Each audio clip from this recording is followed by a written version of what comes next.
Oh my gosh, it's actually working this time. Probably because I didn't intend on having class live. So now live is going to work, which is going to tempt me to want to do this class live. I still might, but I probably won't. I just wanted to come on here real quick and just do a random live video just to talk about some things I was thinking about before I forget about them later. In terms of stuff that's actually about me that I actually should be concerned about, in terms of how I'm going to be teaching martial arts going forward, I've been meeting with people that I already know from before on Zoom, and there was somebody that contacted me, and I'm sorry if you're watching this, you know who you are. I forgot to give you the meeting link. I might have to go back through my phone and see if I can find it. But I'm still teaching Zoom classes. I don't think I'm going to have a class next week just because of the holiday, but I'm going to be teaching Zoom classes at least until the third week of September. After that, I'm going to be going back. Okay, now the glitching has started. It's probably load on the internet. I'm going to go back to if enough people sign up, of course. The county wants me to teach online classes for them using Microsoft Teams. So me teaching online is not just been out of the goodness of my heart. It's for me to feel comfortable doing that so that when, just like I thought would happen, I'm inevitably called to teach online for my part-time employer, I can do it. I mean, I've already been in other meetings and stuff for different things in Zoom. So I'm just going to have to learn how to use the Zoom format. So those links I'm going to put either on my Facebook page. I might even make a video here just announcing it to the world that, hey, PG County, or just say Maryland National Capital Park and Planning Commission, because it's not just PG County, it's Montgomery County also. They're announcing martial arts classes. These are the ones that I'm doing. I don't think I'm going to be the only martial arts instructor doing it. So another thing I've been toying with is the idea of doing an online judo club. I want to do an online judo club. The prerequisites for you for you to be in the online judo club, I would say, is you have to have some sort of grappling experience, even if it's high school wrestling. I don't care the style. As long as you have some grappling experience, you're gonna have to be on the honor system for that. You cannot hold me liable for anything you do in terms of if you get hurt doing it. You have to have in your house a space that you can comfortably take falls on. Like here, I am, if you can see, this is a common like McMansion setup. I even saw a guy on TV. I thought it was my house for a second. A news guy was sitting just like I am. So I'm wondering if he's watching my videos in the same part of the house with the same basement arrangement. You have to have something that you can fall on. This is not a good surface to fall on, but I use it because it's really thick carpet, but there's concrete underneath it. So I don't practice judo on it every day. I don't practice falling on it every day. I started doing it to get over my fear of being thrown, pre-pandemic classes, and it worked. Because if you can take a fall on here, you can definitely take a fall there. And when I did my son's 4th degree grading here, and we did the judo portion, we took some falls here, but we didn't throw each other really hard for a pawn. And you can definitely do newaza on something like this. You can do groundwork on something like this, so that's not a problem.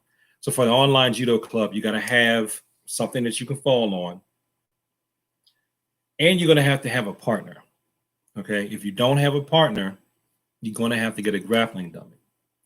Now, with me, I was going to order a grappling dummy because I finally thought I found an affordable one. But turns out it was a bait and switch. They're just going to sell you the outer layer separately. And then you got to buy the stuff to fill up the inner layer. And by the time you do all that, it costs just as much as they've been running. So I was just like, no. And with this whole COVID situation, I mean, my day job employment is still going on so far, but I'm still kind of like hesitant to put that kind of money down, even into a grappling dummy, because I don't 100% know what's going to happen down the road. And I don't think anyone at this point 100% knows what's going to happen down the road. But if it looks like, me, I'm going to be well taken care of in longer term employment for my day job, then I'm going to go ahead and spring the money for the grappling dummy and see if I can get people to do the judo club online. I would do all your promotions online for that. I only promote up the Shodan and judo because that's all I've been certified for judo in. Now I can promote you up to any degree in Sisu Ryu martial arts because that's when I am Doju Nim Soke in. Like I keep saying on my channel, Sisu Ryu martial arts is Taekwondo with cross training in judo, Western boxing, Kiso Jitsu, and anything else.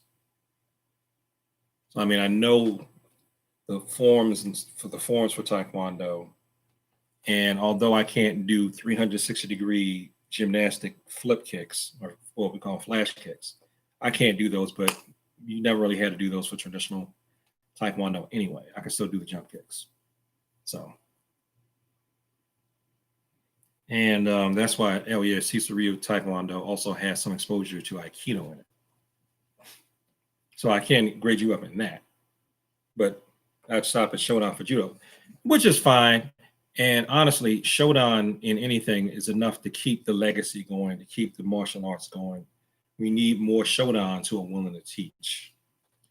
So that's something else. That's something else I'm toying with, is an online judo club.